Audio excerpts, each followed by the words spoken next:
नमस्कार साथियों, स्वागत है आप सभी का हरिओम इंस्पायर्स इंडिया पर। प्यारे साथियों, अभी कुछ समय पूर्व की ही न्यूज़ सामने निकल करके सामने आई थी कि पाकिस्तान एवं टर्की दोनों ही अपने डिफेंस सेक्टर को मजबूत करने के लिए दोनों मिलकर जो है एक डिफेंस जो ड्रोन है उसकी मैन्युफैक्चरिंग जो है वो साथ मिलकर करना चाहते हैं। प्यारे साथियों, इसी बीच निकल कर के जो न्यूज़ सामने आ रही है कि आज की कंडीशन में जो है इसराइल और भारत दोनों मिलकर जो है अपने ही डिफेंस सेक्टर को मजबूत करने के लिए दोनों आगे आए हैं। और दोनों ने एक न्यूज़ निकल करके सामने आ रही है कि दोनों ही डिफेंस सेक्टर को मजबूत करने के लिए इंडिया एवं इसराइल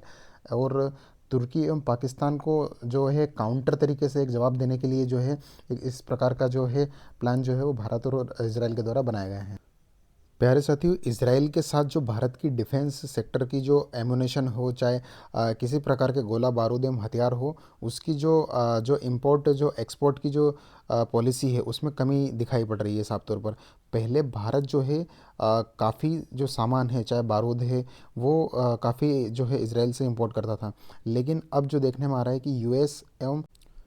रशिया एवं फ्रांस से भी भारत जो है अन्य सामग्री, चाहे वो एरोप्लेन्स हो, चाहे वो फाइटर जेट्स हो, चाहे किसी प्रकार की जो वो भारत जो है अन्य देशों से परचेस करता है। और हाल ही में देखा गया है कि जो भारत इंपोर्ट करता है इसराइल से, उसमें 2015 से लेकर के 19 तक 34% जो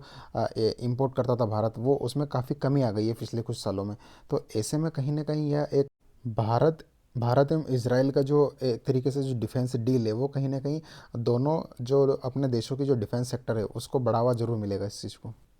साथियों, वर्तमान में जो भारत की नीड है कि प्रत्येक जो हमारे जो आर्म्स एंड एमुनेशंस है या डिफेंस की जो भी नीड है, उसमें मेक इन इंडिया के तहत जो हमारे सारे कंपोनेंट्स जो हो वो मेक इन इंडिया के तहत हो। साथियों, आज की कंडीशन में यदि देखा जाए तो सबसे बड़ा जो आर्म्स इम्पोर्टर जो देश है वो भारत और जो सऊदी अरेबिया है। और फिलहाल की कंडीशन में अगर देखा जाए तो यूक्रेन भी है, क्योंकि यूक्रेन इसलिए है क्योंकि वो अभी रूस के साथ में युद्ध में उलझा हुआ है, इसलिए उसको आर्म्स एमुनेशन की आवश्यकता है। और ऐसे में कहीं ना कहीं भारत की आवश्यकता हमेशा के लिए बनी रहती है, तो कई देश जो है वो सामने आते हैं भारत के लिए आर्म्स एमुनेशन एवं हथियार बेचने के लिए। तो ऐसे में कहीं ना कहीं भारत भी इस चीज़ को तलाश रहा है कि जो भी आर्म्स एम एमुनेशन परचेज किया जाए वो भारत की मदद से मेक इन इंडिया के तहत भारत में ही बनाया जाए। वर्तमान में इसराइल भी यही सोच रहा है, वो बाहर के देशों को ऐसा देश की तलाश में है जो उसके अधिक से अधिक आर्म्स एम एमुनेशन परचेस करे, और एक ऐसा मार्केट जो है वो ढूंढने का प्रयास कर रहा है इसराइल। और वो जो है एक भारत के अंदर मेक इन इंडिया जो प्रोग्राम है उसके तहत देखा जा सकता है। और इसराइल अभी अपॉर्चुनिटीज़ तलाश रहा है एवं पाकिस्तान एवं तुर्की को भी एक तरीके से जो है मुंहतोड़ जवाब या करारा जवाब जो है इसके माध्यम से देने का ट्राई जो है वो इसराइल करेगा। वर्तमान में भारत जो है वो कहीं ना कहीं चाहे एयरक्राफ्ट हो उसको बनाने के लिए जो छोटे से छोटा पार्ट्स है, कंपोनेंट्स है, जो है वो भारत जो है वो अन्य देशों से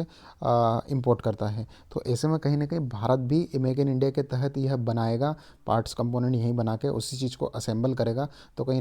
ना कहीं मेक इन इंडिया के तहत भारत की जो ग्रोथ है वो भी कहीं ना कहीं ऊपर जाती हुई दिखाई देगी। प्यारे साथियों, आपको बखूबी तरीके से याद होगा कि ब्रह्मोस का निर्माण रशिया की मदद से या फिर रशिया के साथ मिलकर भारत में ही उसका निर्माण किया गया। और ऐसे में कहीं ना कहीं इसराइल भी चाहता है कि ब्रह्मोस की तर्ज पर ही, जिस प्रकार ब्रह्मोस बनाई गई उसी तर्ज पर वो भारत के मेक इन इंडिया प्रोग्राम के तहत जो है अन्य कंपोनेंट्स पार्ट्स बनाने की कोशिश करें, जिससे कि और जिस प्रकार रशिया की मदद से ब्रह्मोस बनाई गई उसका जो इंपोर्ट एक्सपोर्ट में जो पैसे का लाभ होता है, ये दोनों ही देश उस चीज़ का लाभ उठा उठा पा रहे हैं, भारत हो चाहे रशिया हो, ब्रह्मोस का निर्माण करके। और ऐसे में कहीं ना कहीं रशिया भी ये चाहता है कि क्यों नहीं हम, यानी कि क्यों रशिया की तर्ज पर जो है इसराइल भी भारत में ही इन चीज़ों का निर्माण करे और दोनों ही देश जो है अपने आप को जो है प्रॉफिट पहुंचाने का प्रयास करें।